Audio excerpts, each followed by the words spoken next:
And the theme of the contest was "We Are All Human," and it came from Martin Luther King's speech that he did. He actually did over the course of his lifetime. He did 13 speeches, and he mentioned the IAACM, which is the International Association for the Advancement of the Creatively Maladjusted.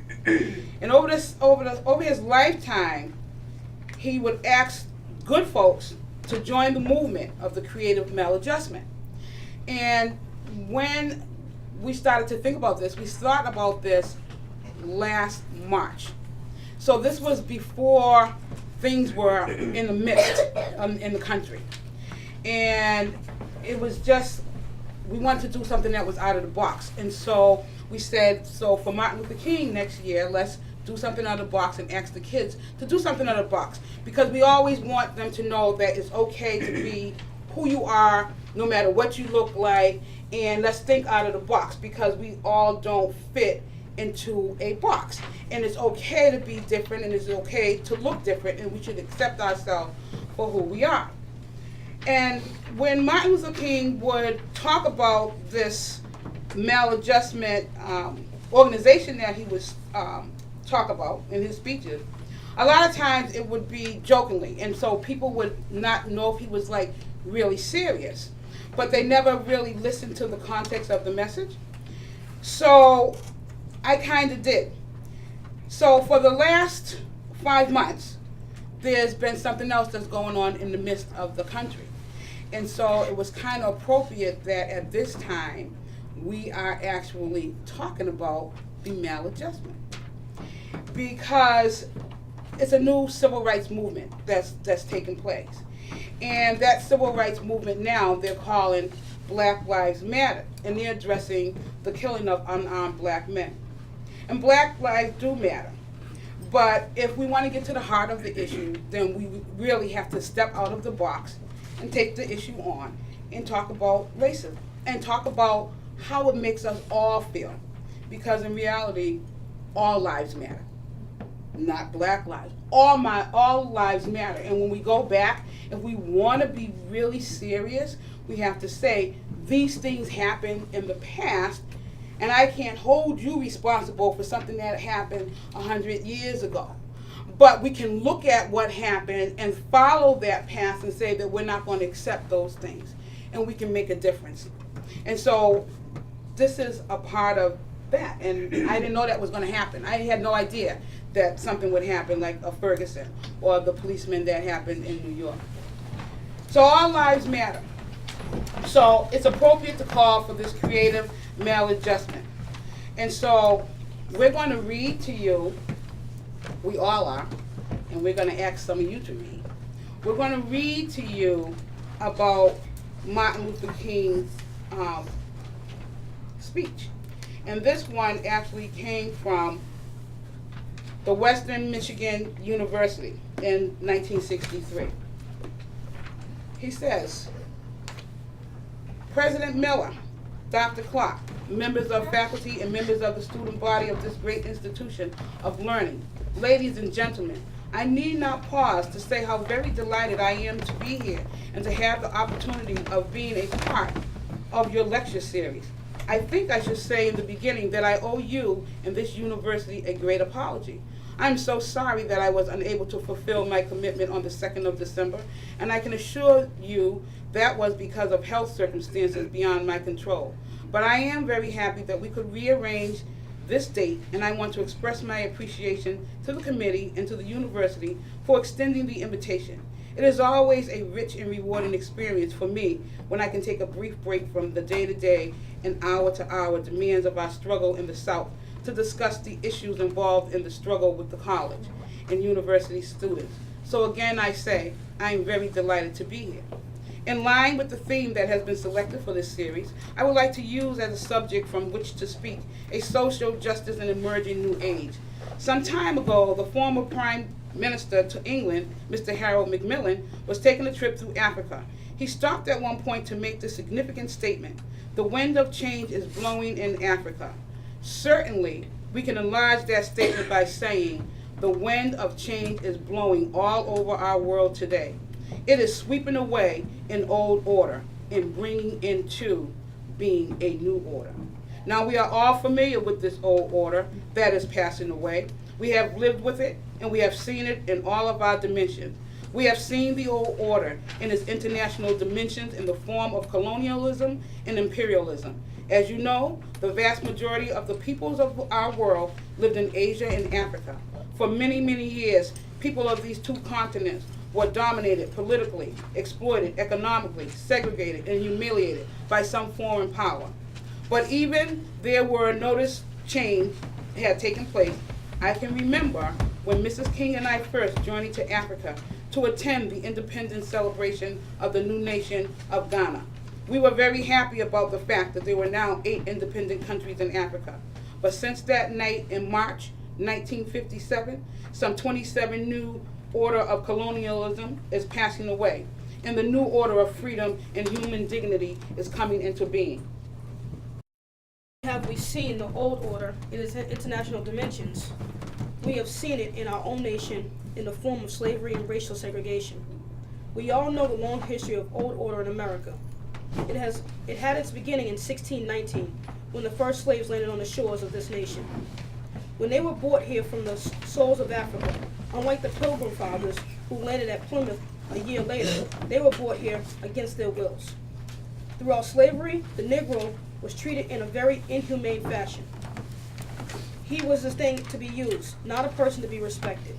He was merely a dispersonalized cog in a vast plantation machine. The famous Dred Scott decision of 1857 well illustrated the status of the Negro during slavery. For in this decision, the Supreme Court of the United States said in substance that the Negro is not a citizen of this nation. He is merely property, subject to the dictates of his owner. It went on to say the Negro has no rights that the white man is bound to respect. Living with these conditions of slavery and then later segregation, many Negroes lost faith in themselves.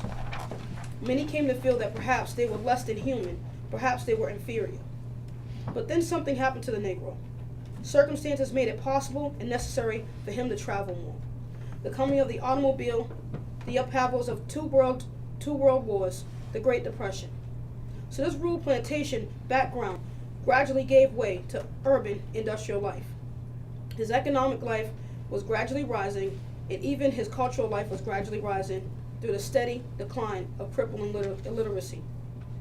All these forces conjoined to cause a Negro to take a new look at himself. His religion revealed to him that God loves all his children and that all men are in his image. That the basic thing about a man is not his specificity, but his fundamental. Not the texture of his hair or color of his skin, but his external dignity of worth.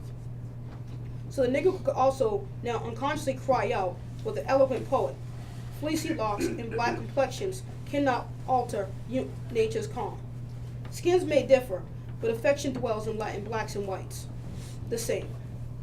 If I was so tall to reach the pole, or grasp the ocean with a span, I might judge by my soul.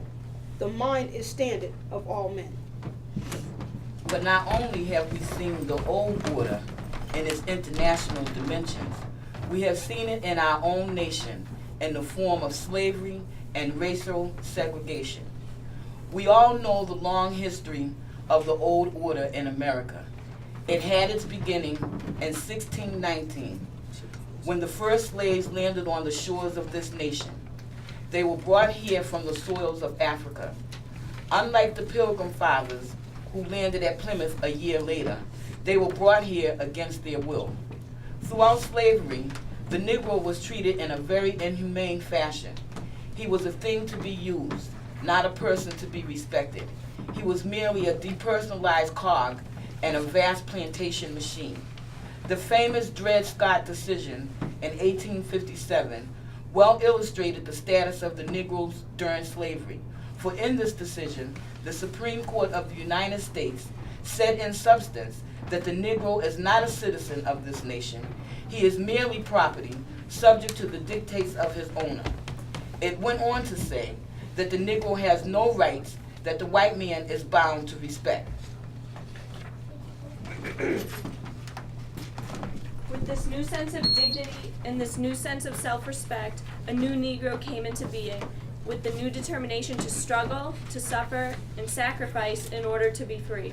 With this reevaluation of the heart of the Negro, of his basic intrinsic nature, we could see something of a gradual decline and a gradual end in the old order. Then something else happened to bring about a gradual end to the old order in the United States. The Supreme Court, as I had said, had rendered in 1857 the Dred Scott decision. In 1896, our nation rendered another decision which was known as the Plessy v. Ferguson decision. Here the doctrine of separate but equal was established as a law of the land. Then in 1954, the Supreme Court of our nation came out with another decision. It examined the legal body of segregation and pronounced it constitutionally dead. On May 17th of that year, the United States Supreme Court said the old Plessy doctrine must go, that separate facilities are inherently unequal, and that to segregate a child on the basis of his race is to deny that child equal protection of the law. As a result of this decision, we've seen numerous changes in our nation. To put it figuratively in biblical language, we've broken loose from the Egypt of slavery, and we have moved through the wilderness of legal segregation, and now we stand on the border of the promised land of integration. The old order of segregation is passing away. The new order of freedom, justice, and human dignity is coming into being. There can be no gainsaying of the fact that the system of segregation is on its deathbed today. The only thing uncertain about it is how costly the segregationists will make the funeral. The old order is passing away, the new order is coming into being. Now, whenever anything new comes into history, it brings with it new responsibilities and new challenges. I would like to mention some of the challenges that we face in the world and in our nation as a result of this emerging new age of social justice. I would like to start on the world scale by saying no more than ever before that men and women are challenged to develop a world perspective. The world in which we live is a geographically one. Now we are challenged to make in one terms of brotherhood. Now it is true that the geographical oneness of this age has come to being to a large extent through man's scientific ingenuity.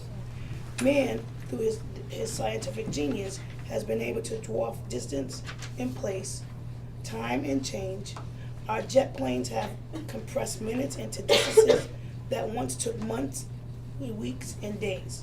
I think Bob Hope has adequately described this new jet flight from Los Angeles, California to New York City, a distance of some 3,000 miles, and it's an age in which it is possible to take a non-stop flight from. I lost my space. You know it is possible because time difference to take a non-stop flight from Tokyo, Japan on Sunday morning and arrive in Seattle, Washington on the preceding Saturday night. And when your friends meet you at the airport and ask when you left Tokyo, you will have to say, I left tomorrow. Now this is a bit humorous, but I'm trying to laugh a basic fact into all of us. It is simply this, that through our scientific genius, we have made this world a neighborhood. Now through our ethical and moral commitment, we must make of it a brotherhood. We must all learn to live together as brothers, or we will perish together as fools. This is the great challenge of the hour. This is true of individuals. It is true of nations. No individual can live alone. No nation can live alone. Some time ago, it was our good fortune to journey to that great country known as India. I never will forget the experience. I never will forget the marvelous experiences that came to Mrs. King and I as we met and talked with the great leaders of India, met and talked with the hundreds and thousands of people all over the cities and villages of that vast country. These experiences are dear to me as long as the cords of memories shall linger. But I must also say that there were those depressing moments, for how can one avoid being depressed when he sees with his own eyes millions of people going to bed hungry at night? How can one avoid being depressed when he sees with his own eyes millions of people sleeping on sidewalks at night. No beds to sleep in, no business houses to go in, no houses to go in. How can we? Avoid being depressed when he discovers that out of India's population, more than 400 million people, some 380 million earn less than $90 a year. Most of these people have never seen a doctor or a dentist. As I noticed these conditions, something within me cried out, can we in America stand idly by and not be concerned? Then an answer came, oh no, because the destiny of the United States is tied up with the destiny of India and every other nation. I started thinking about the fact that we spend millions of dollars a day to store surplus food. I said to myself, I know where we can store that food free of charge, the wrinkled stomachs of millions of God's children that go to bed hungry at night.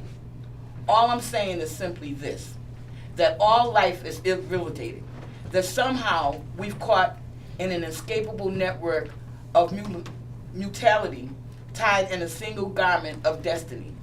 Whatever affects one directly affects all indirectly. For some strange reason, I can never be what I ought to be until you are what you ought to be. You can never be what you ought to be until I am what I ought to be. This is interrelated structure of reality. John Donne caught it years ago and placed it in graphic terms. No man is an island, entire of itself. Every man is a piece of a continent, a part of the main. He goes on toward the end to say, any man's death diminishes me because I am involved in mankind, and therefore never sin to know for whom the bell tolls. It tolls for thee. It seems to me that this is the first challenge. This is emerging new age. There is another basic challenge. We are challenged to get rid of the notion, once and for all, that there are superior and inferior races. This notion still lingers around in various quarters, in spite of the fact that certain intellectual disciplines, like the anthropological sciences, have said to us that there isn't any truth in this. Great anthropologists like Ruth Benedict, Margaret Mead, and the late Melvin Herskovits, and others have said that through their long years of study, there is not truth in the idea there are superior and inferior races. There may be superior and inferior individuals academically within all races, but there are no superior and inferior races. We have learned there are 4 types of blood, and these 4 types of blood are found within all racial groups, and yet the notion still lingers around there are superior and inferior races. Now there was a time when people used to argue this notion on the basis of religion.